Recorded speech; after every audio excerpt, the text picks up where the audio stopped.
पंचम अध्याय मैत्रेय उवाच नारद वाक्योपमने रुद्र उठिले सावधाने आइले रुद्रगण घेनी चलते कंपई मेदिनी दक्षर यज्ञनाश अर्थे उपवशिला रुद्र चित्ते सकल परिदश गण नाना आयुधे तीक्षण बाणे अति असंख्य कोप करी नाइले गोरो नाद करी रुद्र वचन कोप देखी विबुधे त्रिदश उपेक्षी कपिला रुद्र बोले सुन महाप्रलय प्राय जानी कोपर कोपे कामुड़ी ओष्ट पाटी प्रचंड दिशय भुकुटी जटा उपुड़ी क्रोध भरे भूमि रे पकाई सतरे जटा कलपे अग्नि जले देखी कंपिले दिग पाले रुद्र जटा भार मध्य पुरुषे उठे घोर नाद हसे गभीर घोर शोने रुद्र गणक अवधाने उपधरे से कामुड़ी रुद्र को कहे कर जोड़ी सहस बाहु मेघासन अनल जल नयने कोटि सूर्यर तेज जेने देखी पलाती सर्वजने कराष्ठ स्नेह तुंडे अग्निदलर शिखा खंडे नाना आयुधे दिशे कर मुंडमाल किए लंबे उरे रुद्र को चाही कर जोड़ी कह अधर कामुड़ी कह तू कि करी मुहि रुद्र कहती ताकू चाही तू मोर गण कैश्वर तू एबे मोर बोल कर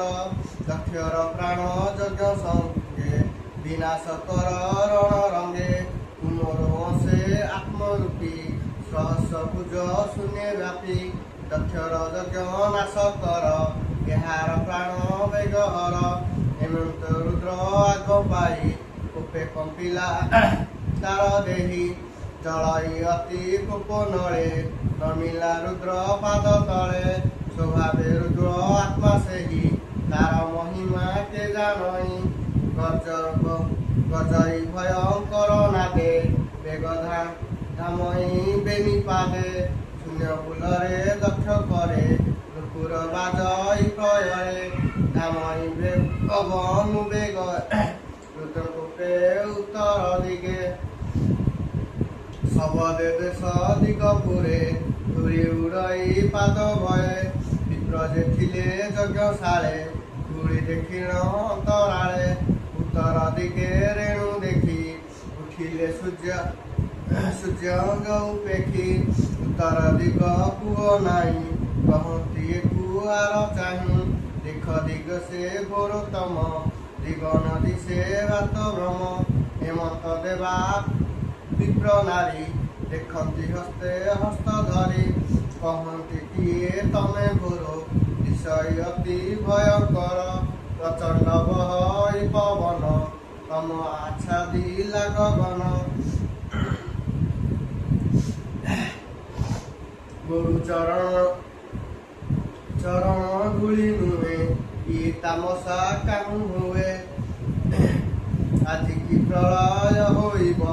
বামকি হইলা দইব প্রসূতি আদি বামা যেতে উঠি চাহাতি দুঃখ চিতে শিশুত বাচ হেমন্ত শুনি নরনাথ অদ্ভুত রুদ্রর চরিত প্রচণ্ড মণ্ডল আকাশে দক্ষিণ ধূলে ধরি ঝপরে রুদ্র ধাইলে অতি বেগে দেখি পারন্তি দিগ ভাগে सहस्र हृदय करी नटक प्राय बेश धरी चंडाल शोभे तुंडे तेने बिजुली मेघ खंडे असंख्य तेज जोग बल विषय हुकुटी कुटीर कराल दष्टा स्नेह सोहे तुंडे तेने बिजुली मेघा खंडे लक्ष्यकु चाही सभाजने कहती अति दुख मने देखी आहार कर्म फल आज तो नासिलु सकल उत्पात भय दुख मने ভয় লুচিলে সর্বজনে কেউ জনক বিকল তক্ষণে মিলিলে রুদ্র বল নানা আয়ুধে ঘেনি করে বেড়িলা বেগি যজ্ঞ ঘরে পিতি পিঙ্গল দিশে বর্ণ সকল কুমার নান সবদে গগন উছুলে বেগ মিলিলে যজ্ঞ ঘরে কেহি ভাঙিলা গৃহবাস অতি ভুবন অবশেষ কে ପାକ ଶାଳେ ପ୍ରବସନ୍ତି କେ ଯଜ୍ଞ ପାକକୁ ଲୁଟନ୍ତି କେ ଯଜ୍ଞ କୁଣ୍ଡରେ ମିଳିଲେ ମୃତ ପୁରୁଷ ଉତ୍ସର୍ଗନ୍ତି କେ କହୁ ଘୋର ନାଦ କଲେ ଯଜ୍ଞ ମେଖାଳ ବେଦି କୁଲେ ଭାଙ୍ଗିଲେ ଅତି କୋପ ଭରେ ଶୂଳ ବୁଲାଇ ଦକ୍ଷ କରେ କେ ଧାଏ ମୁନିଙ୍କ ଉପରେ তজন করি কোপ ভরে নারী গণক মধ্যে মিশি রাহু সঙ্গতে দেনে শশী দেব পালନ୍ତି তাহা দেখি যজ্ঞর বিভাগ পাখি তাহাকু রুদ্রগণ ধরি মৃগু সমতে বন্দী করি মৃগকু মণি মান বন্ধে তাহা দেখি প্রজাপতি কান্দে দক্ষকু বীরভদ্র ধরি অসুর প্রায় বন্দী করি রণে রিপু গণকু ধরে অষ্ট কামুড়ি কোপ ভরে মৃগু ধরি নদীশ্বর কারণ ঘোর মহাঘোর সে যজ্ঞ যেতে জন থিলে ঋতিক ঋষি বিপ্র তুলে রুদ্র দেবতা তেজ দেখি ভাজিলে যজ্ঞকু পেখি ভুগু যে যজ্ঞ হোম করে ভূত ক্ষেপন্তি শুভ্র হরি তাহাଙ୍କ কেଶ ବାମ ହସ୍ତେ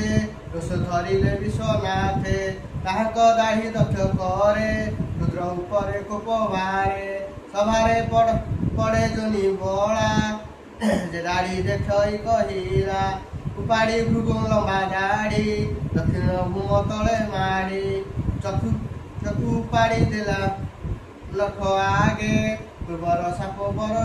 ବୈରାଗେ মণি যে সাপ দেলা কালে অপমানিত কোপ নালে তত দেখাই করি হসে সে কথা স্মরি মহারোষে মুষ্টি প্রহার বাম করে